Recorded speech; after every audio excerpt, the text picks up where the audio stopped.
akkamiin akka eebbisanii tosimatan gaafa ilaaltu Arsii Baharratti immoo waldaanii duukaa bootaa waldaan kun waldaa tajaajila afaan Oromootiin laatamu lafa qabsiisuu irratti shoora guddaa ba'ateedha kanaan kan beekamudha. Egaa waldaa duukaa bootaa fa'aa wajjin ta'uudhaan bifa bareeda ta'een kan adeemsifamedha. Hundaa'uun akka salphaa ta'etti kan galma ga'e imala Arsii Bahaati. Garuu gara Arsii Lixaa kana gaafa ilaallu warri yaada kana mormii isaanii bifa nagaatiin adeemsisuu danda'anu bifa sanarraa maqeen mana kiristaanaa keessatti meeshaa waraanaa qabatanii matrayyasii qabatanii bireenii qabatanii uummata immoo kana mormu immoo waliin taasisanii rakkoon cimaan akka uumamu gochuudhaaf yaalamurree rakkoon sunis otoo hin uumamin ogummaa adda ta'een tasgabbiidhaan obsaan bira darbameetoo bifa kun amma suuraa sargaa jirtuun viidiyoo isaa sargaa jirtuun Shaashamanneetti milkiidhaan xumurameera jechuu ni danda'ama. Shaashamannee otoo hin gahin dura Arsii Nageellee irratti wantoonni taasifaman ni jiru. Achittis haasofni taasifame ni jira. Akkaataa uummanni garagalee ba'eetoo itti simate qabatamaadhaan suuraadhaanis viidiyoodhaanis poost gochaa agarsiisaa turreerra sooshaal miidiyaa kanarratti dhugaa dubbachuudhaaf baay'eetti kan milkaa'ee fi Sinodosiin kun beezii uummataa faawundeeshinii uummataa fedhii uummataa akka qabu qabatamaadhaan kan itti agarsiisnedha jechuun ni danda'ama. Egaa milkiin adda addaa akka argameera waan amma mana bataskaana keessatti waan adda addaa dhokatanii akkasumas meeshaa waraanaa yaalii adda addaa godhaa akka turanii dhimma kana gufachiisuudhaaf kaaftee turte. Kanarraa maal baranna? Maal barattu? Kanarraa tokkoffaayi uummanni wanni inni baratu ni jira. Al tokko waa'ee rakkoo mana kiristaanaa kana yoo kaasnu namni akkasumaan himannaa kuusaa yakkaa irratti tuuluudhaaf qofa waan kaasnu itti fakkaata. Mana kiristaanaa keessatti warri meeshaa hidhatanii kuusaa meeshaa waraanaa godhan ni jiru. Warri fedhii siyaasaa humnaan galmaan gaachuudhaaf barbaadan ni jiru. Gareen amantii otoo hin ta'in waanii biraa barbaadu ni jira jenneetoo yoo haasofnu warri nu hubatan akkuma jiran maqballeessiidhaaf yookaan immoo kuusaa yakkaa kan akkanumaan namarratti tuuluudhaaf waan kaasnu warri itti fakkaatu ni jira. Kuni ragaa qabatamaan rakkoon dhugumatti mana sana keessa akka jiru rakkoo sana qabannee immoo itti fufuu akka hin dandeenye gaafiin mirgaa gaafa gaafatame sadarkaa kanaatti sadarkaa waraana banuutti finciluudhaaf akka qophaa'anii fi kuni seensa taatichaa akka ta'ee fi kana booda irra caalaa bifa biyyattii hunda keessatti rakkoo uumuu isaan dandeessisuun deemuu akka danda'anii fi kun immoo of eeggannoo akka barbaadudha. Tokkoffaa qaamni seera kabachiisu, qaamni nageenya uummataa kabachiisu, mootummaan alert ta'ee dammaqiinsaan taateewwan ta'an faana bu'eetu ilaaluun ni barbaachisa jennee tamannaa. Kana nurra humna kan qabu, odeeffannoos kan qabu mootummaa waan ta'eef nageenyas immoo eegsisuun aangoo isaa dirqama isaa waan ta'eef mootummaarraa wanni baay'een ni eegama jennee tamannaa. Inni biraa gama keenyaanis sirriitti bitaa mirga ilaallanneetu adeemuun ni barbaachisa jenneetu yaadna. Dhugaa dubbachuudhaaf wantoota baay'ee dursinees ilaaluudhaaf yaallee jirra. Uummanni abbootii keenya simate barra kan bataskaana seenanii jarri waan qabataniif malee magaalaa irratti kan simate abbootii keenya immoo uummata baay'eedha dhugaa dubbachuudhaaf. Garuu maalidha isaan abshaalummaan itti fayyadaman akka boruu yoo ta'u isaan galgala kana mana kiristaanaa keessa bulanii waa hunda too'atanii iddoo qabatanii waraana isaanii qopheeffataniiti kan isaanii eegan malee uummanni akkuma waliigalaatti garuu magaalaa irratti bifa bareeda ta'een simatee jira. Kanarraa kana caalaa koordineetir taanee dursinee rakkoo jirru immoo tilmaamneetoo akkaataa rakkoon amma mul'ate kunis hin mul'annetti feeggannoodhaan deemuu akka qabnu ni baranna. Irra caalaa garuu mootummaan conscious ta'ee faana bu'eetoo rakkoowwan jiran durseetoo maqsuudhaan karicha qulqulleessuudhaan fi haalota mijataa uumuudhaan wanta kana dhugoomsuu akka qabudha kan irraa baranna. Egaa amma suuraalee adda addaa nu dhaqqabeeti jira. Isa keessaa muraasa kan aadaadhaan dabaalameedha. Booranatti abbootii gadaa soo ta'u yookiin abbootii maanguddoota biyyaatti warra achitti yeroo isaan abbootii amantii simatanii suuraadhaan kan agarsiisudha. Keessattuu immoo Shaashamanneetti dubartoonni siinqee akkaataan isaan itti warra abbootii amantii kana simatanii baay'ee nama itti tola. Meegaa kuni tarii seenadhuma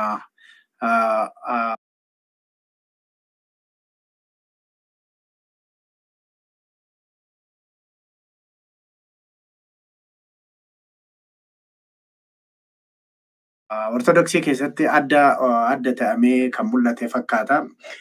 Barsiisaa Haayile Mikaa'el egaa yeroo sochii isin gootan kana keessatti Phaaphaasonni warra sochii keessan morman keessaa tokko lubbuu kiyyaanii kitmaa kennaa wareegamuu wannan wareegamaa jedhanii lafa jiranii kan akka Shaashamanneetti imaluutu mul'ata.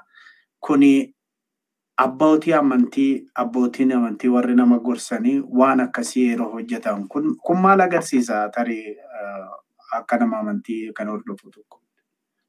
Kun finxaaleeyyummaa mana kiristaanaa keessatti dagaagee jiru nutti agarsiisa. Abbaan amantii tokko amantii isaatiif du'uunsaa akkuma eegametti ta'ee namni immoo afaan isaatiin maaliif baratee uummata keessaa Phaaphaasiin muudame maaliif uummatatti makamee ummanni maaliif isa simataa jedhee Phaaphaasiin nan du'a malee kun hin raawwatamu jedhu kuni qabatamaadhaan mana kiristaanaa Phaaphaasii diigudha. Abbaan akkanaa mana kiristaanaaf abbaa barbaachisiyyuu miti. Maaliif namni afaan isaatiin waan barateef nan du'aa jechaa jiru. Kun immoo fedhii hafuura xuraati malee fedhii hafuura qulqulluu miti. Phaaphaasiinis ta'ee Sinodoosiin akkuma waliigalaatti kan inni galma geessisuu qabu fedhii hafuura qulqulluuti. Fedhiin hafuura qulqulluu hundi afaan isaatiin akka baratu waan ta'eef kun dhugumatti ifatti balaaleffatamuu qaba. Kun waan sirrii hin taanedha. Kun sabaaf saba gidduutti namaaf nama gidduutti amanaa gidduutti waraana labsuudhaaf fedhii qaban qabatamaadhaan kan itti agarsiisanidha. Beektaa Dajanee dhimmi amantaadhaa fi du'uu kuni akka pretekstiitti kan isaan itti fayyadamaa jiran.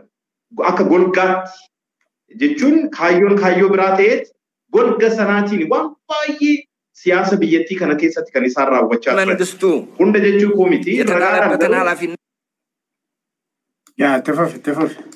Ragaadhaan garuu bu'uura sooshaal miidiyaa irrattis arginu karaa adda addaatiin haasaa bifa hubannuun maal dubbachuun ni danda'ama.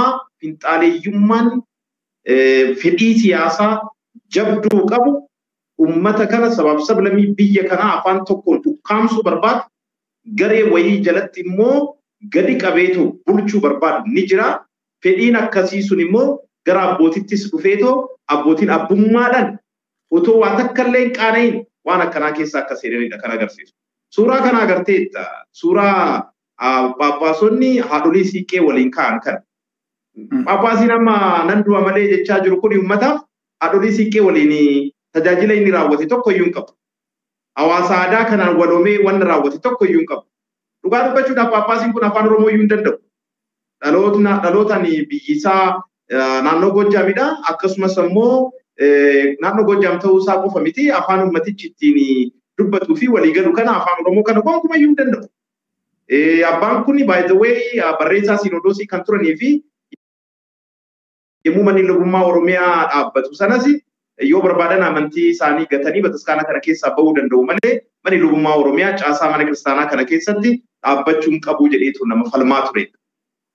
Kanaaf eenyummaadhuma isa kana dura xixiqqeessee yookaan dhoksaa ture sana xixiqqeessee muraasa isaa agarsiisaa kaan dhoksaa ture sana amma ifaan ifatti agarsiisee egaa qabatamaadhaan kanarraa of eegne rakkoo finxaaleeyyummaa mana kiristaanaa kana keessatti dagaage kana hundeerraa buqqisuudhaaf hojjechuu akka qabnu kan nutti agarsiisudha.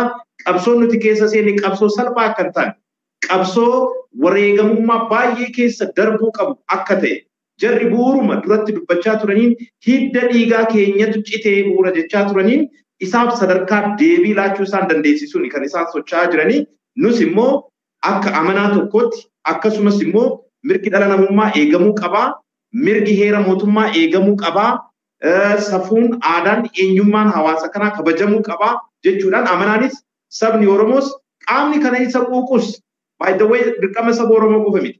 Sabuma Amaaraa keessayyuu dhugaan kun nama rara kan jedhu yaada kanatti makamuu ni danda'a. Sababni isaas afaaniin barsiisuun keessattuu amanaadhaaf Amaaraas haa ta'u, Tigrees haa ta'u, Walaayittaas haa ta'u hundumayyuu kan fayyadudha babal'ina mana kiristaanaa kanaatii fi kanaaf xiyyeeffannee xiiqeeffannee dhimmicha irratti yaaduu akka qabnu nutti agarsiisa. Gaariidha. Namoonni baay'een sooshaal miidiyaa irraa tarii amma sochii isin gootaniis wal qabate sochii gama biraatiin godhamus ilaalaniiti. Oromoon kan afaan kiyyaan inni waaqeffadhaa kuni kan akkanatti isaan aarse maalinni otoo Oromoon wanti inni gaggaafatu gurguddaan kana oliitu jira otoo isa gaafate maal ta'uu jarri kun kan jedhutu baay'inaan ka'aati jira. Mee akka Oromoon tokkos kan waan otoo hin hubatin jiru namoonni baanillee sooshaal miidiyaa irratti waa haasa'an hin dhageenye.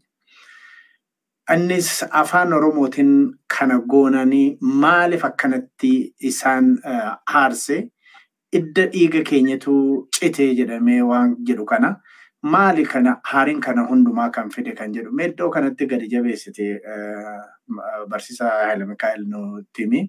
Achumaan otoo gaafii biraatti hin darbin iddoo kamitti milkooftan kan jedhu kaleessa fedheen gaddaa natti fakkaata.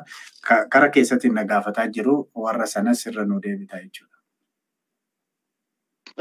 Tole egaa amma maalidhaa wanti akkanatti isaanii dallansiisuu fi tarkaanfii akkanaa isaan fudhachiisu kan jedhu kana karaa adda addaatiin ibsaan ture. Waa lama durii jalqabee kaasan turen sochii mana lubummaa Oromiyaa irraa ka'eetu jechuudha.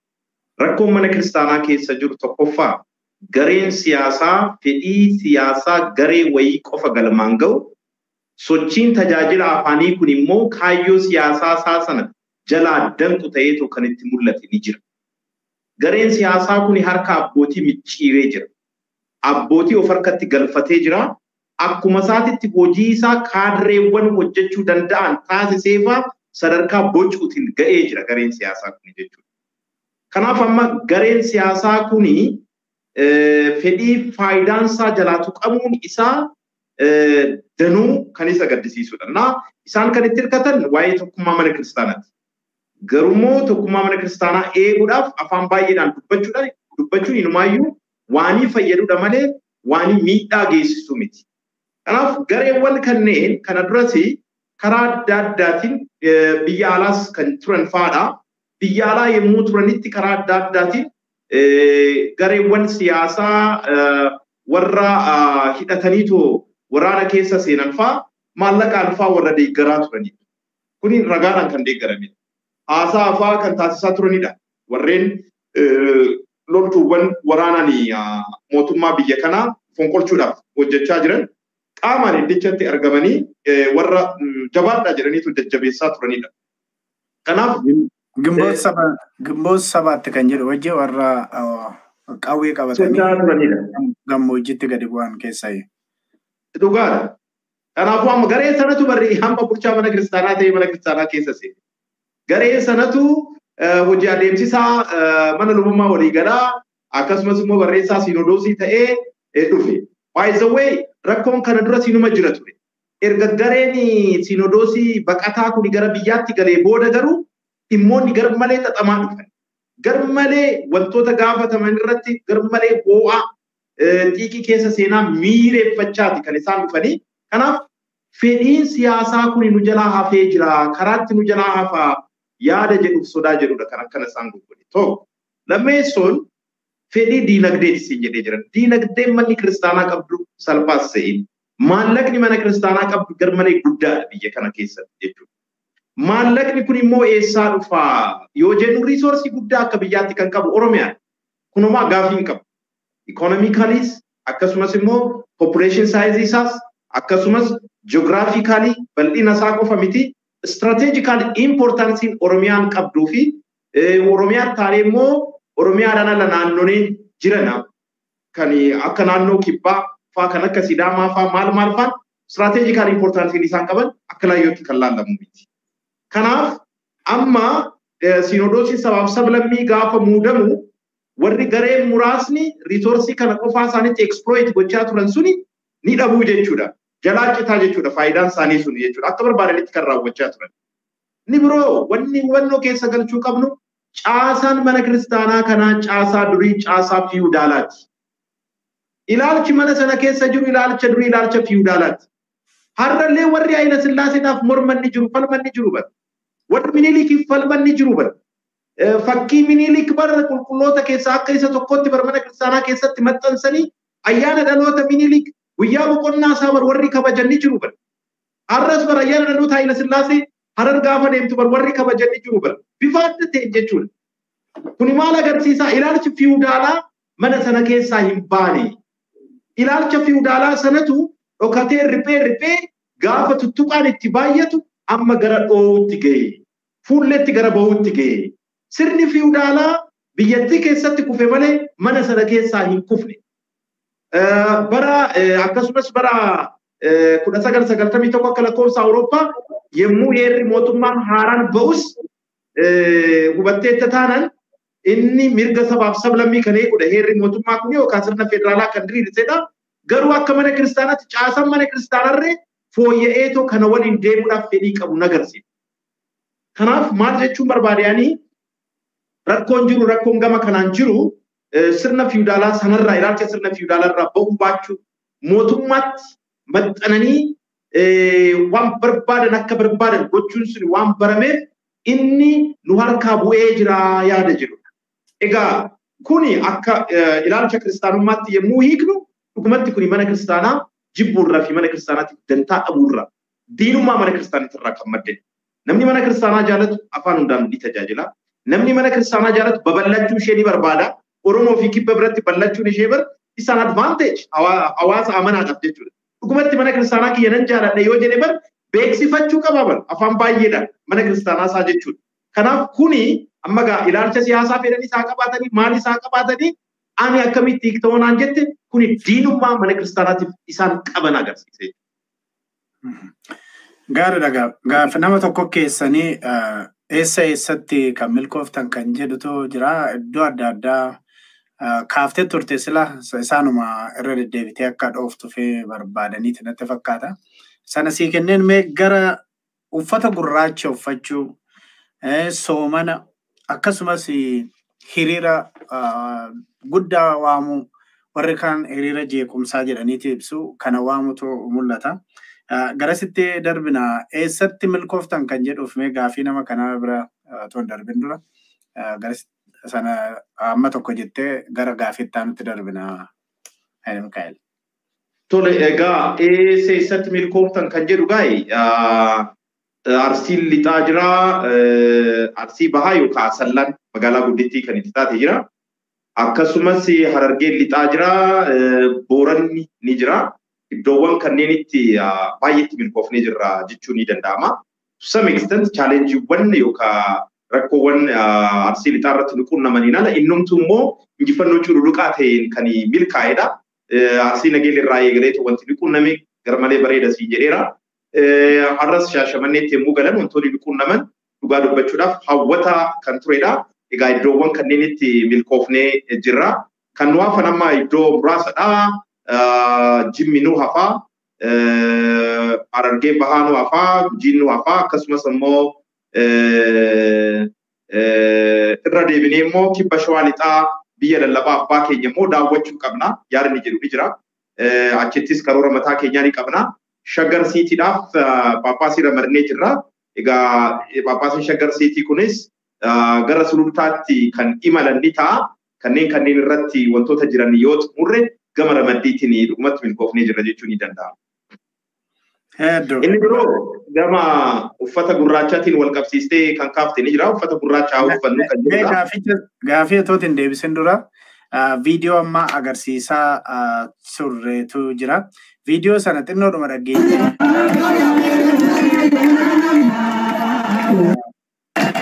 Bakka jira hin deemina tura abbootii gaggeessitanii deemtu. Abbootiin gadaa ifama walitti keenyaaf sagantaa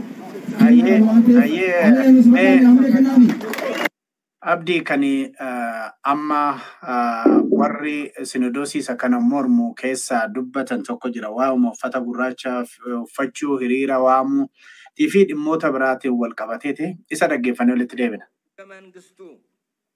የተጣለበትን ኃላፊነት በመወጣት የቤተ ክርስቲያኒቱን ተቋማዊ ልዕልና በሕግ የተሰጣትን መብት እና ጥቅም በማስከበር ሕገ ወጡን ድርጊት ተገቢውን እርምት በመስጠት ኃላፊነቱን እንዲወጣ ቅዱስ ሲኖዶስ በጥብቅ እያሳሰበ ይህ የማይሆን ከሆነ ግን ከቅዱስ ፓትርያርኩ ጀምሮ ብፁዓን አበው ሊቃነ ጳጳሳት የቤተ ክርስቲያኒቱ አገልጋይ ካህናትና ምዕመናን ጭምር የሚሳተፉበት አገር አቀፍና ዓለም አቀፍ ሰላማዊ ሰልፍ በማካሄድ በደላችን ለዓለም ሕዝብ ችግሩ ተፈቶ የቤተ ክርስቲያኒቱ መብት እስኪረጋገጥ ድረስ ያለማቋረጥ እስከ ሕይወት መስዋዕትነት ድረስ በመክፈል የምናሳውቅ መሆኑን ቅዱስ ሲኖዶስ ይገልጻል። የኢትዮጵያ ኦርቶዶክስ ተዋሕዶ ቤተክርስቲያን ቅዱስ ሲኖዶስ ጥር 24 ቀን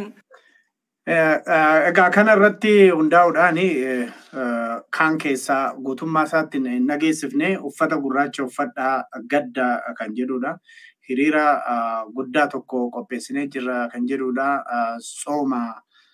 tsoom saloot kan jedhan natti fakkaata mee kanarratti bal'inaan nu ibsi Lamkaa'el. Duraan dursee carraa kanatti fayyadamee hordoftoota amantii Ortodoks Tawaahidootiin baga ayyaana sooma Nanawwee kanaan isin ga'e jechuun barbaada. Egaa wiixatarraa eegalee haga roobitti guyyoota jiranitti sooma Nanawwee kan jedhamudha kan soomamu. Soomni kuni warra uummata Nanawwee jedhaman irratti Waaqayyoon adabbii dabarsuudhaaf barbaade akka isaan deebi'an nama Yoonaas yookaan raajii Yoonaas jedhamu ergee lallaba Yoonaas dhaggeeffatanii warri Nanawwee kuni guyyaa 3 fi halkan 3 soomanii balaa waaqarraa isaan irratti bu'uudhaaf malee sana ofirraa deebisuu danda'aniiru waaqarraa dhiifama argachuu danda'anii jiru. Nus bara keenyatti Waaqayyoon arjummaa isaatiin akka nu daawwatuuf dhiifama isaatiin akka nu waliin ta'uuf sooma soomnu. Amma egaa jarri kun sooma eebbifamaa kanarratti dhagaa maal kan jechaa jiranii uffata gurraacha uffadhaatoo sooma kana soomaayi kan jedhan. Maal jedha seete Iyyoo'el boqonnaa 2 lakkoofsa 12 irratti dhiifama bilbilatu natti seene Iyyoo'el boqonnaa 2 lakkoofsa 12 irratti maal jedha seete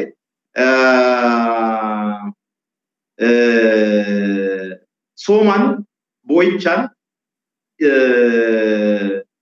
iyyaan boo'ichaan gaddaan gara Waaqayyootti deebi'aayi jedheetu onnee keessan malee huccuu keessanii tarsaasinaayi jedhe. Maaliif Waaqayyoon onnee ilaala? Fuula kee miti, uffannaa kee miti kan ilaala. Uffanni kee gurraacha'ee keessi kee cubbuu keetiif hin gaddine taanaan uffanni kee gurraacha'ee keessi kee uummata keetiif hin gaddine taanaan uffanni kee gurraacha'ee keessi kee hoolota badaa jiraniif mana kiristaanaa keessaa ba'aa jiraniif hin gaddine taanaan alli kee gurraacha'ee hoolota hoogganaa dhabaniitoo rakkachaa jiraniif waa takka illee sitti dhagaamne taanaan maal gatii qabaree maal baasuudhaaf dhamaraasa. Kanaaf Waaqayyoon waaqa uffataatii miti jechuudha. Jechuun waan uffata kee gurraachessiteef waaqa biratti wanni addaa wannatti fiddu hin jiru. Gaddi kee dhugumatti immoo onnee irraa yoo ta'e dhugaa irratti hundooftetti kanatti gadduu qabdu.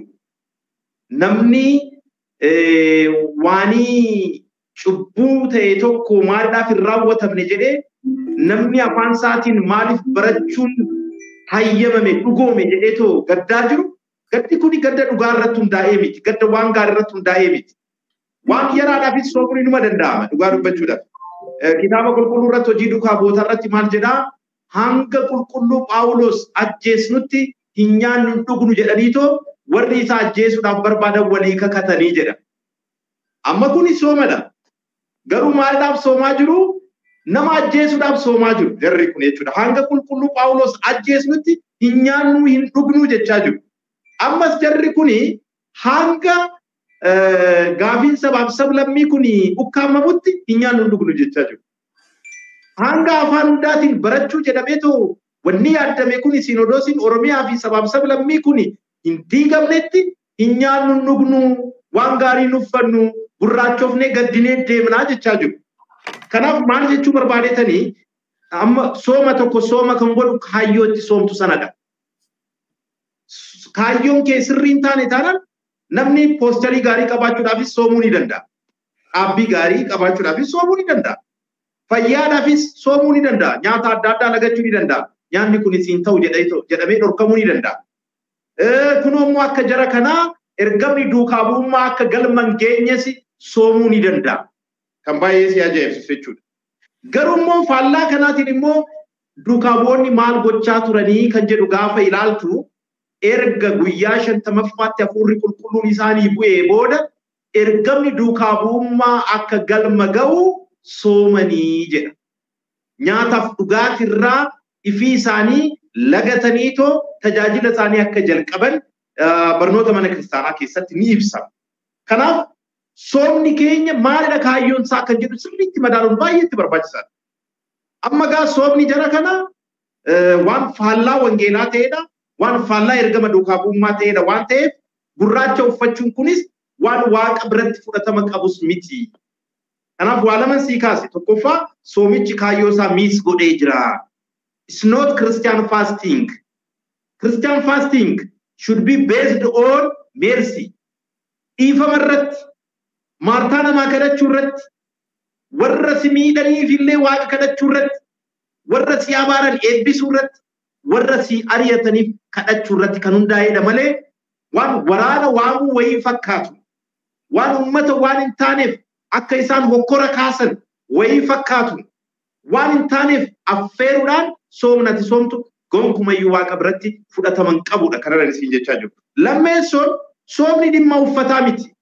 Inumaayyuu yommuu soomtanii cucculuquu qabduu jedha. Bifa keessan bareeffachuu qabduu jedha. Jechuun if jajuudhaaf ani bar soomaan jira jechuudhaaf fakkeessuudhaaf maaliif kan soomtu otoo hin ta'in Waaqayyoon onnee kee ilaalee akka sirraa fudhatuuf kan soomtu waan ta'eef uffata gurraacha uffannee haa soomnu kan jedhu kuni kan baay'uma nama deemsisuu miti. Keessattuu immoo kaayyoon isaa kaayyoo sirrii waan hin taaneef jechuudha. Inni biroo gaa haasaa kana keessatti hiriirri nagaa waamameera. Hiriirri nagaa otoo mirga ofii kabachiisuudhaaf waan sirrii ta'e galma geessisuudhaaf ta'e wal nama deemsisuu ta'a. Innis garuu adeemsa addunyaati malee adeemsi hafuurawaa dirqisiistee karaa adda addaatiin fayyadamteetu jechuudha.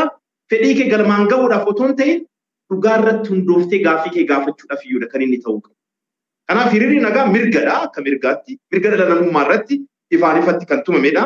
Mirga demonstreet gochuu, mirga wanni ani gaafadhe naa deebi'uu qaba jetteetu gaafachuu ni qabda bifa feeteen iyyuu jechuudha. Nagaa qofaa ta'u malee. Garuu maaliidhaaf hiriirri nagaa ba'amaa jira? Ammas uummata hokkoran taane keessa seensisuudhaaf, miira uummataa jeequudhaaf, sabaaf sablammii gidduutti wal dhabbii uumuudhaaf. Hiriirri nagaa kuni kan baay'ee si ajaa'ibsiisu taabonni hin bahaa jedhamaa jira. Taabonni hin bahaa taabota waliin kan hiriirri nagaa adeemu jechaa jiru. Jarri kuni kana duras taabota qabataniiti kan waraanaa turan. Taabota qabatanii waraanaa turan. Isa ittiin boonu. Taabota qabannee akkana goone jedhanii ittiin boonu. Akkuma duratti siif ibse kitaabnoo kan inni jechaa jiru namoota waraanaa miti, warra sin jibban jaaladhaa, warra sin abaaran eebbisa, warra sin ari'ataniif kadhadhaa'edha kan inni jedhu. Amma gaa faallaa kanaatiin isaa taabota bultoo Waaqayyo ta'e kan itti maqaan Waaqayyo barreeffame Alfaa Omeegaa kan jedhu bu'uura qulqulluun Phaawulos ammoo dilbi hundi Kiristoos Yesuusiif haa jilbeeffatu jedhee dubbateen kan jilbeeffannee fi mul'ata Waaqayyootti mirkaneeffannu kana isaan meeshaa siyaasa isaanii godhanii, meeshaa fedhii dhuunfaa isaanii godhanii, meeshaa miira uummataa gara hin taanetti itti furguggachuudhaaf itti fayyadaman godhanii fayyadamuun isaanii dhugumatti seenaa keessatti kan nama gaddisiisudha. Dhugumatti dhugaa dubbachuudhaaf jechuudha. Maaliif namni keenya akka taabota kabaju hin beeku. Hawaasni keenya taabotaaf ulfina akka kennu ni beeku. Ulfina taabonni qabu kanatti fayyadamanii garuu kaayyoon taane raawwachuudhaaf karoorfatanii jiru. Kitaaba qulqulluu irratti waan tokkoon si yaadachiisa Dajane. Eelii lubni jedhamu tokko galma qulqullinaa keessatti Waaqayyo tajaajilaa bara turetti ijoollee Afniinii fi Finhaas jedhaman qabayyu. Ijoolleen kuni garmalee baalagummaan isaanii Waaqa gaddisiise. Warra baay'ee addaagee ta'an, warra safuu cabsan turan. Manuma kiristaanaa keessatti fedhii foonii, mana qulqullinaa, galma qulqullinaa keessatti fedhii foonii isaanii iyyuu raawwachaa turanii jiru ijoolleen kun jechuudha. Booda warra Israa'elitti warra Filisxeemiin waraanni baname. Waraanni banamnaan yoosuma taabonni Tsiyoon ni booji'amti kasti ajaa'iba. Dur hin booji'aman turan ni injifatu turan. Otoo taabota Tsiyoon hin qabatin deemaniitu booji'amne. Kanaaf ammamee taabota Tsiyoon qabanneetu waraana kanatti taaseennu jedhaniitoo waraanichatti seenan. Seennaan immediately booji'aman. Waaqayyoon ni dheekkame. Abbaanii Afniinii fi Fiinaas Eeliin kuni waan ijoollee isaa qixaaxuu dideef Waaqayyoon itti dheekkamee teessoo isaarraa kufeetoo du'e. Keessattuu injifatamuu Israa'el gaafa dhaga'u jechuudha. Afniinii fi Fiinaas waraanicha irratti du'an. Booda maal jedhamee numaayyuu Ikaabood jedhame. Ikaabood jechuun maal jechuudha? Kabajni Israa'el irraa bu'ee jira. Amma dhugaa dubbachuudhaaf abbootii kanneen irraa kabajni bu'ee jira. Isaan waan sobaatiin taabota qabatanii waraana keessa seenaa jechaa jiru. Galmi qulqullinaa, galma siyaasaa maaliif hin taane, galma daldalaa maaliif hin taane, galma balfi jibbaa achi keessaatti ba'u maaliif hin taane jedhanii didaniitoo taabota kana qabatanii ba'aa jiru. Maallaan jedhi jarri kuni ni moo'atamu. Ni injifatamu. Kan isaan moo'u immoo kan isaan salphisu immoo Waaqayyoodha. Dheekkamsa isaatiin isaan salphisaa, diinota isaanitti isaan dabarsee ni kennaa. Manni kiristaanaa ammoo hoogganaa akka Saamu'eel bakka Eelii bu'eetoo ummata ishee hoogganu ni argatti. Kuni isaanumaaf salphina ta'a malee bu'aan hafuuraa inni fidu hin jiru siin jechuudhaaf. Egaa nutis gama keenyaan dhugaa dubbachuudhaaf bu'uura duratti siif ibsaa ture hiriira irratti mormii qabnu, koozii isaa irratti mormii qabnu. Nu immoo koozii sirrii ta'e ni qabna jennee taman. Nus hiriira waamuudhaaf karoorfannee jira. Gaafa guyyaa 5 jechuudha. Akkamitti deemamaa maaltu raawwatamaa kan jedhu boru press release laannuun kan beeksifnu ta'a. Koozii sirrii ta'e bakka qabnutti immoo dhugaa keenya bifa nagaa ta'een agarsiifachuudhaaf wanna tokko gara duubatti wanti harkifannuuf hin jiraatu. Biyya kana keessatti miti. Nutis saba qabna. Nutis nama qabna. Nutis hawaasa irraa baanee qabna. Nutis ummata nu dhaabbatu qabna. Ummanni kuni nu waliin dhaabbachuu isaa immoo bifa ittiin agarsiisu keessaa inni tokko biyyanattis biyya alaattis hiriira nagaa ba'uu qaba. Dhugaadhaaf xiiqeffachuu qabna. Haqni nu mararuu qaba. Amma dhugaan kun kan isa mararu yoo jiraate sadarkaa idil addunyaatti hiriira waamne dhugaan keenya hawaasa idil addunyaattifis ta'e hawaasa biyyattii kanaaf akka mul'atu goone warri sobdoonni waa hunda fakkeessuudhaaf iyya keenya nu harkaa fudhachuudhaaf yaalaa jiran guutumaan guututti kaayyoon isaanii fashala'uu qaba. Waa'ee seenaa Soosinnaa dheengadda sii kaaseen ture yaadatta taanan jechuudha. Soosinnaan qulqullina isheetiin yommuu akka ishee reebbamtu murteessan maal akka godhan beektaa? Soosinnaa wajjiniin fedhii foonii keenya raawwachuu qabna jedhaniitu nu waliin raawwadhu ta'uu baannaan dargaggeessa wayii waliin yommuu fedhii foonii raawwattu agarre jenneetoo si himannaa kana immoo nurraa fudhatu nuyi lubootadha bu'uura seera Muuseetiin immoo ati ni abaaramtaa jedhaniitoo see sodaachisan. Yoona Soosinnaan yoonan sagaagale waaqnatti dheekkamaa. Yoonan dide immoo aangoon isaan harka jira. Narreebbamaa. Har'a kana ta'aa jira. Yoo dinne isaanii sobdoota baay'ee gurmeeffatanii jiru. Diinagdeen isaan harka jira. Humni isaan harka jira. Biyya cinquu dhiphisuu ni danda'u. Yoo tole jenne immoo sobaaf tole jechaa jira. Haqa qabna. Dhugaa qabna. Haqa qabnu kanaan gara fuulduraatti immoo gaafa deemnu isaan ammoo irra caalaa akka nuti abdii kun nu taasisuudhaaf tarkaanfii adda addaa fudhatu. Soosinnaan maal akka goote beektaa? Waan gootu dhabnaan ni iyyite jedha. Iyyatti qurxiti. Sinodoosiin keenya kan godhe kanadha. Abbootii muudate, ibsa laatee, iyyatti qurxee kan dhugaan isin mararu nu waliin hiriiraa jedhe. Yoo kana maal akka godhan beektaa? Luboonni sobdoonni lamaanis isaanis iyyatti qurxan. Amma uummanni kam hubata kaa? Jechuun luboonni lamaanis iyyaa jiru. Soosinnaanis iyyaa jirti. Iyya kam dhaggeeffata? Isaan luboota waan ta'aniif isaan kabajeetoo Soosinnaa maddiitti qabeetu maal taatanii jedheen. Soosinnaa kan jedhamtu micayyoon teessan yommuu sagaagaltu harkaaf harkatti qabne dargaggeessi ishee waliin sagaagalummaa raawwate garuu nu harkaa bahee jedhanii.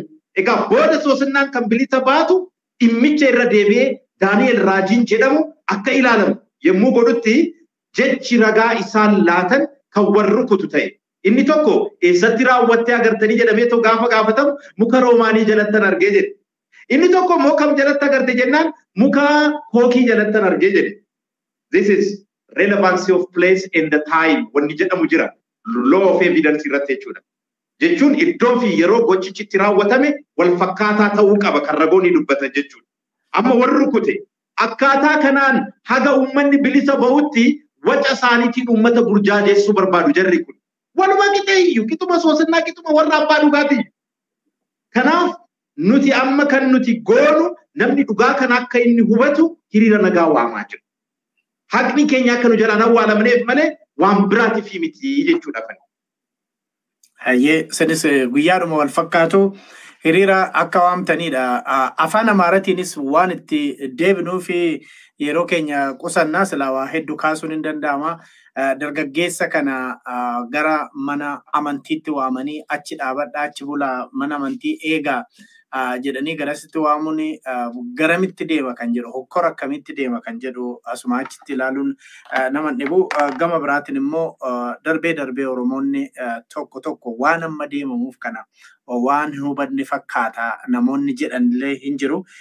Meegaa kana qophiiwwan gara fuulduraatti irratti deebina yookaanis gabaabsitee wanti jettu jiraate isa fudhanneeti gama biraatiin tarii abdiin xalayaa tokko nu agarsiisuu danda'a.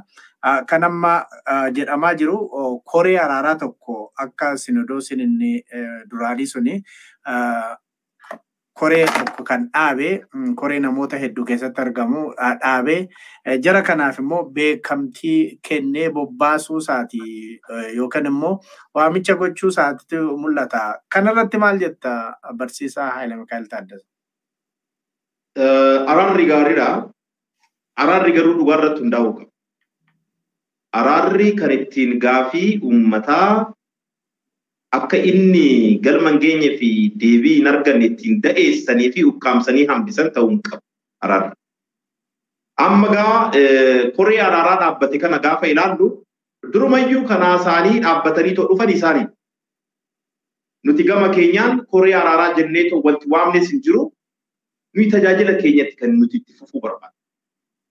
Abbootii keenya ramadnee qabatamaadhaan uummata keenya tajaajila yeroo dheeraadhaaf dheebote sana laachuufiidha malee kan barbaannu waan biraa keessa wanni itti seennuuf hin jiraatu. Wanni nuti balleessin hin jiru, wanni nuti dogoggorre hin jiru. Yoo fudhate yaada keenya sinodosichi fudhachuu hin danda'a. Yaada keessanii waliigaleetu nan deema yoo jedhe ishoo kunumaa wanna nu yaaddeessu hin qabu. Garuu maal ta'ee beektaa yemmuu baay'ee mata duree araaraa kaasuudhaan sababa araaraatiin immoo gaafiin uummataa akka harkifatu gochuun qabsoo mana kiristaanaa kana keessatti barameen qofa miti qabsoo Oromoo akka seenaatti beeknu keessattis baramee jira. Fakkeenyaaf qabsoo Maccaaf Tuulamaa kaasuu ni dandeenya. Qabsoowwan Maccaaf Tuulamni taasisaa ture keessatti kan akka Jeneraal Taaddasaa Birruu, kan akka Maamoo Mazammir fi hooggantoonni biroo mata duree araara jedhuun saniinuu abbootii amantii itti erganii miidhaa adda addaa irraan ga'uu danda'anii jiru. Kana maaliidhaafan kaasee tirendiin kun nu birattis akka hin yaalamnedha nuti kan barbaadnu. Wanna akkanaa irratti dogoggoruun barbaadnu dogoggora xiqqoo ishee uumnuun immoo gatii guddaa akka kanfallu waan beeknuuf gama keenyaan waa hunda of eeggannoodhaan laallaa gareen kun gurmaa'ee kan dhufe beeta kanatii waliigalaa yookaan mana lubummaa waliigalaatirraa. Mana lubummaa waliigalaatirraa dhufanii too odeeffannoon har'a argadheen warreen maqaan isaanii asirratti tarraa'e kan akka Atleet Hayilee warreen beekaman keessaa akkasumas immoo Atleet Daraartuu Tulluu akkasumas immoo miseensota paartii siyaasaa adda addaa paartii kan akka Innaat paartii maal keessa warra jiranidha. Kan amma dhimma araaraa kanaaf muudameetoo gara keenyatti dhufe. Egaa gara keenyatti yommuu dhufan nuti wantoota barbaadnu takka lama jennee kaasneefii jira. Nuyi tokkoffaa wanti balleessini jiru dhiifama akka gaafatanidha kan jedhu warra dhiifama gaafatan fiduudhaaf akka waan muudamaniitti kan asirratti ibsamee jiru afaan Amaariffaatiin fi wanni balleessini jiru dhiifamni nuti gaafannu jiru. Inumaayyuu sinodoosiin inni durii uummata Oromoo fi sabaaf sablammii biyya kanaa gadi baheetoo dhiifama gaafachuu qaba. Yakkii uummata kanarratti maqaa mana kiristaanaa kanaatiin raawwatame ni jira. maqballeessii guddaatu jira. Dhiibbaawwan gurguddaan uummata kanarra ga'anii jiru. Afaan hundaatiin lallabuu baachuu qofa miti.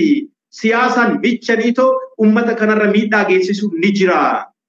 Aadaa uummata kanaa gadi qicuu, afaan uummata kanaa gadi qicuu, seenaa uummata kanaa gadi qicuun baay'inaan kan itti hojjetamaa turedha. Kitaabolee mana kiristaanaa baay'ee irrattis barreeffamee kan mul'atudha. Kanaaf dhiifama yoo gaafachuu qabaate Sinodoosiin inni durii dhimmoota kanaaf hagaarraa afaan hundaatiin tajaajilu baachuu isaatii fi aadaa fi safuu uummataatiin wal simee deemuu baachuu isaatiif akkasumas immoo eenyummaa uummataa gadi qicuu abaaruu balaaleffachuu isaatiin Sinodoosiin durii dhiifama gaafachuu qabaa yaada jedhudha kan ka'eef.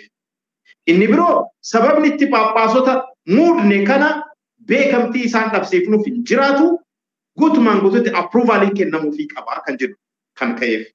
Kanaan alas wantoota gurguddoo jarri fudhachuudhaaf fedhii hin qabne ka'anii jiru.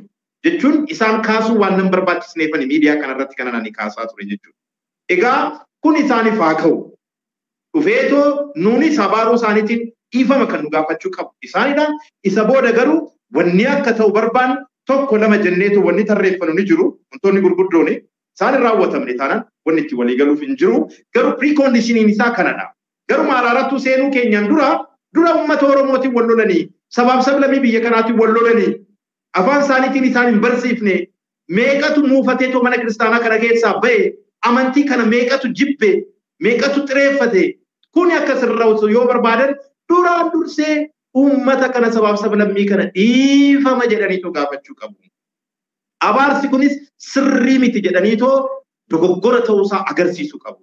Kana as a precondition yoo guutan booda wantoota irratti immoo gaafiin keenya nu deebi'uu qaba jenneetoo yaadnu akka lama jennee isinitti immoo qabnaa kana nu raawwachiisaa yaada jedhudha abbootii keenyaan kan itti dhiyaate jechuudha. Ani ofii kiyyaa fi seenuudhaaf yaaleen ture. Egaa isaan keessaa inni tokko hedduu hadheeffateetoo nama Orome maalidhaa fi inni kan inni kaasee nuti kanaasuuf abbootii wajjin qofaadha achittis asittis kanaasoo barbaannu abbootii wajjin qofaadha kan jedhu ka'e. Egaa abbaan Saawuroos inni barnoo wajjiniin kan jirudha deebii jedhudha kan isaan laatanii fi garuu waan isaan hin barbaadiniif egaa abbootiin kiyyayyuu kanarratti deebii qubsaa laachuu akka danda'an waan ani itti amaneef otoo homaa garaan nyaatiin bahee ture dhugaa dubbachuudhaaf boodas waan isaan itti dubbatan gaafa dhaga'u kan baay'ee garaa nama ga'u ture jechuun ni danda'ama. Gara dhumaatti dhufnee afaan Amaaraatiinis waan itti fufnu ta'a. Egaa kabajamtoota daawwattoota keenyatiif dhaggeeffattoota keenya sagantaalee adda addaa kan akkasitti kan dhimma Sinodoosii Sududaan Finfinneedha dabarsaa jirru dabalate karaa YouTube keenya irratti argachuu dandeessu. YouTube keenya immoo laayivii akka sagantaan kun sin dhaqqabu yeroo barbaaddan subscribe godhaa. Yeroo nuti laayivii baanu sagantaa kamiyyuu akkasin hin miliqne. Mee otoon fixinee barsiisaa Haayila Mikaa'el waa hedduutu hojjetamaa jira gara Sinodoositiin wanti hedduu spiididhaan deemaa jira. Wallaggatti namoota hedduutu muudamanii iddoo qabatanii jiru. Amma immoo Shaashamannee Boorana keessatti akkasumas Harargee Ciroo keessatti Arsii Asallaa keessatti spiidii guddaadhaan deemaa jiru jarri kun jedhanii appreciate godhaatee jiru. Gama tokkoon garuu gama miidiyaatiin as baanii waan hojjetaa jiran kana si'achi nuyyaa ibsuutu irra jiraata kan jedhu komantiif gaafitu jira. Kanarratti maal jettu? Dhugaadha namoonni baay'een yaada yoo nu kennan akshinii irratti baay'ee gaariidha. Waan raawwachaa jirtan sana garuu uummatatti baatanii ibsuu irratti hanqina ni qabdu kan jedhu ni fudhanna. Garuu maal diilleessite kana dura amma waa'ee mana lubummaa Oromiyaa baay'ee haasofnee xiqqoo akshiniin keenya harkifataa ture. Awarenessii akka gaariitti kenninee uummanni akka nu waliin hiriiruu akka gaariitti gooneet waan uummanni immoo nurraa diimaandi godhu sana bifa barbaadamuun galmaan ga'uu hin dandeenye. Ani faan jiila akkasiin qaba. Baay'ee miidiyaa irratti dubbachuudhaaf appitaayitii hin qabu. Maalidhaa barreessi malee akka duriitii miidiyaatii warri naan jedhan jiru namoonni tokko jechuudha. Qohimee haa ta'u dhuguma ni ta'aayi. Anumtu otoo raawwachaa jiru ta'ee ergan argee booda akkuma hawaasaatti gaafa naasoo irra natti tola beektaa. Maaliif karaa nuti yaadneen wantoonni baay'een dubbannee abjuu ta'anii nu jalaa hafanii jiru. Garuu immoo faayidaa mataa isaanii qaba kuni ummataaf ammuma beeksifnu ummanni waliin hiriiruu danda'a. Akkasumas immoo gareen waanii kana mormu ammoo irra caalatti humni isaa dadhabaa laafaa dhufuu danda'a. Miidiyaan wiipnii isa guddaa akka ta'e ni amanna. Wiipnii nagaa itti fayyadamuu dandeenyu akka ta'e ni amanna. Gama kanaan rakkinoota jiran ni sirreessina. Wanni irratti waliigallee inni tokkoffaa haga danda'amaa ta'een guyyaa guyyaadhaan briefii wayii laachuu adeemsota irra jiru progressiiwwan jiran guyyaa guyyaadhaan haasawuu akka qabnu hubannee jirra. Inni biroo social media keenya immoo actively bifa qulqullina qabuun bifa dhiibbaa uumuu danda'uun sochoosuu akka qabnu sirriitti irratti waliigallee jirra. Egaa irra caalaa kan hojjechaa itti dhufnu ta'a. Inni biroo garuu dhugaa dubbachuudhaaf akshiniin keenya miidiyaadhaaf ibsa laachuudhaan wal baay'ee ispiidii baay'eetiin ariitiidhaan deema beektaa. Ariitii sana faana bu'uu akka barbaaddutti hin dandeessu. Iddoo tokkotti neetworkiin si rakkisaa, iddoo tokkotti namootuma keeyyuu bilbilteen argattu. Al tokko immoo uummatuma irraayyuu nuti yeroo itti odeeffannoo argannu ni qabna. Odeeffannoodhaan himuun durfamnu ni jira. Maalidhaa fi ispiidiin adeemsichaa waa hunda akka hin to'onne si taasisa beektaa. Asii kan Shaashamannee argadde yoo jettu achi kana Sallaas jalaba. Asii kan Harargee argadde yoo jettu asii immoo odeeffannoon jiru ni jira, hojiiwwan hojjetamaa jiran ni jiru. Kanneen hunda daftee sassaabdee uummata biraan ga'uudhaaf atumtuu miidiyaa keetiin orgaanaayizd taate miidiyaa of danda'e gaazexeessitoota of danda'an qabaachuu qabda beektaa. Piroojeektichi salphaa miti. Piroojeekti guddaa. Gama miidiyaatiin garuu miidiyaatti bahuudhaan alayyuu miidiyaadhuma kanarratti engaged ta'anii warra hojjetan dirqama gurmeeffachuu ni barbaachisa. Kanaaf gurmuu kana otoo hin qabaatinidha. Amma gara hojichaatti kan seenne dhawaata hiikamaa ni dhufa yaada jedhu nan qaba. Akkaataa kanaan otoo nu hubatame komii ka'u garuu guutumaan guututti fudhannee jira. Ni sirreessine. Gaariidha. Garuu warri wal mormitaniin miidiyaa lama duwwaadha qabnaa jedhaniiti sirumaa nutti xinnatechaa jiru. Egaa miidiyaan qabdanii gara sanaanii Oromoon sin dhaggeeffata jedheen abdii qaba. Tarii otoo gara afaan Amaaraa jidduutti dhaabnee gara afaan Amaaraatti ceena. Uummata fuuldura jirta barsiisaa Halimikaa'el fuulduratti dubbadhu mee uummata biyya keessa jirus biyya alaa jirus gara sin gargaaruudhaanis haa ta'u gara propagaandaa adda addaatiin jeeqamuu yookiin immoo burjaaja'uu irratti wanti gabaabsitee ati jettuun hoo jiraate carraasii kenneeti raawwanna. Kuni dhimma baay'eetti barbaachisaa ta'edha. Wanni amma dabarsuu barbaannu inni guddaan uummanni keenya burjaaja'uu akka hin qabnee fi nu amanee dammaqeetu akka nu eegudha kan barbaadu. Nuyi hawaasa kana keessaa warra baanedha. Dhugaan uummata kanaa warra nu mararu. Haqni uummata kanaa warra nu mararu.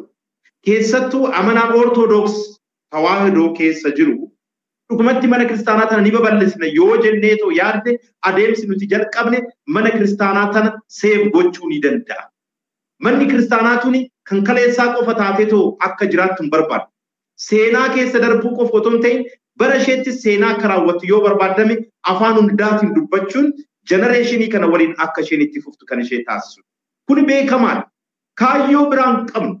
Manni kiristaanaa qulqulleettiin tuni kan hundaa taatee akka ishee mul'attudha kan barbaadu. Kanaaf amanaan amantii Ortoodooks Tawaahidoo keessa jiru garee wayii bifa adda ta'een amanee keenya bifti itti shakku sirrii miti sirnaan madaaluu qaba. Ragaadhaan dhimmoota madaaluu qaba. Har'a barichi bara miidiyaati. Abbaan fedhe dhoksuu hin danda'u eenyummaa isaa jechuudha. Nuti eenyu akka taane qabatamaadhaan ni beekamna hawaasa kana keessatti bifa adda addaatiin jechuudha. Kanaaf kaayyoon keenya qulqulluudha. Mana kiristaanaa tana babal'isuu isheen kan hundaa akka taatu gochuu kanaan ala kaayyoo biraa hin qabnu. Kanaaf amanaan Ortoodooks Tawaahidoo tasgabbiidhaan nu haa eeggatu. Qajeelfama dabarsuu fi qabnu ni dabarsina. Yeroo dhiyootti hiriira nagaa duraan dhala bultii shanitti waamnee jirra. Maal akkamitti raawwatama kan jedhu ilaalchisee waa hundayyuu itti himna. Garuu immoo manneen kiristaanaa raddaa isaarra jiru hawaasni hundi akka eegu carraa kanatti fayyadamee waamicha dabarsuun barbaada. Maaliif amma maal jedhamaa jira? Dawuliin sirriitti ni dawwalamaa, ni bilbilamaa, uummanni ni waamamaa jechaa jira. Sababa kanaan hokkorrii ka'uu ni danda'a. Kanaaf dargaggeessi naannoo isaa akka eeggatudha waamicha kan dabarsinu. Qeerroon araddaa isaa akka eeggatudha. Amanaan araddaa isaa akka eeggatudha. dhimmi nageenya buusuu mootummaadhaaf qofa kan kennamu otoo hin ta'in nutis immoo qe'ee keenyatti wanna raawwatamu laallachuu qabna. Maanguddoonni wanni akkanaa qe'ee isaaniitti yoo uumamu callisanii bira darbuu miti. Maaltu ta'aa jira jedhanii sirreessuudha. Namni kaanuu dhufeetoo qe'ee isaatitti waan fedhe raawwachaa jira. Haga yoomitti callisna dhimma mana kiristaanaa irratti jechuudha. Kanaaf amanaa qofa miti amanaas kan hin taane hawaasni naannoo sana jiru nageenya mana kiristaanaa akka inni kabachiifatu carraa kanatti fayyadamneetoo waamicha dhiyeessuu ni barbaadna. Egaa qabatamaadhaan ammoo guyyaa guyyaadhaan wanna ta'us isinitti himaa waan adeemnuufi wantoota hafan immoo itti aanuudhaan sagantaawwan qabnutti isiniif dhiyeessuu ni dandeenya jechuudha. Hedduu galatoome barsiisaa Haayila Mikaa'el Taaddasaa egaa warri gurraacha uffachuudha fi yeroo ammaa qophaa'anii farra uffatanii kaan isaanii uummatuma walloo faatti duulanii warra Minilik Zamachaa jedhanii uffata yeroo sanatti Minilik Zamachaa jedhanii uummata irratti duulaa turantu har'as garagalee uffata gurraacha uffatanii beeksisa adda addaa hojjetaa jiru. Artistoota immoo namni baay'een hin beekaa kanaaf hawaasni keenya sirriitti dammaquutu irra jiraata kan jedhu gara keessatiinis baay'inaan gaaffii wanta akkasii nutti darbaa jira. Egaa asumaan garuu wanti itti kaasutu jira. Ayyee. Wanta irraanfatamedha. Nuti immoo uummanni keenya uffata aadaa isaa uffatee sooma karaa akka inni dabarsudha kan barbaadu. Maal agarsiifachuu barbaada nuti carraa kanatti fayyadamnee aadaa uummataarraa fonqolaa akka hin taane afaan uummataarraa fonqolaa akka hin taane eenyummaa uummataatti fonqola galuu akka hin barbaannee fi isaan wal simnee deemu waan barbaadnuuf carraa kanatti fayyadamee waamicha ni dabarsu. Uummanni Oromoo hundi sabaaf sablammiin hundi uffata aadaa isaa uffateetoo inumaayyuu yaada kana mormuu isaanii bifa agarsiisuun chaalenji akka inni godhuun barbaada. Carraa kanatti fayyadamee artistoonni Oromoo dhimma kanarratti dammaquu qabu. Amma artistoonni isaanii akkamiin akka isaan dammaqanii waa hunda irratti if kennaniitoo hirmaachaa jiran jechuudha. Artistoonni keenya namoonni dhiibbaa uuman, namoonni sooshaal liidar ta'an, namoonni abbaa qabeenyaa ta'an, namoonni dhageettii qaban, sooshaal miidiyaa kanarratti namoonni hordoftoota baay'ee qaban uffata aadaa isaanii uffatanii sooshaal miidiyaa kanarratti poost godhaniitoo akka isaan mul'atan asumaan waamicha koo dabarsuun barbaada. Kana gochuudhaan nuti Oromoomnee soomuu ni dandeenya. Oromoomnee waaqeffachuu ni dandeenya. Oromoomnee kiristaanoomuu ni dandeenya. Oromoomnee amantii kana keessatti jiraachuu ni dandeenya kan jedhu qabatamaadhaan akka isaan agarsiisuu qaban waamicha dhiyeessaa fi carraa kanatti fayyadamnee rakkoo kana ilaalchisee hawaasa idil addunyaatiifis bifti ittiin ibsinu keessaa tokko isa kanadha jedhee tayyaadha. Gaariidha egaa bakka gurraachaa uffata aadaa keessaniin uffadhaati sooshaal miidiyaa irratti tamsaasaa kan jedhudha. Egaa namoonni baay'een hordofaa jiran kanan dhaga'u jedheen abdadha. Gara biraatiin Haayila Mikaa'el Taaddasaa kan ammaatti jedhaa jiru gaafa guraandhala 5 akka lakkoofsa Itoophiyaatti natti fakkaata Haayila Mikaa'el.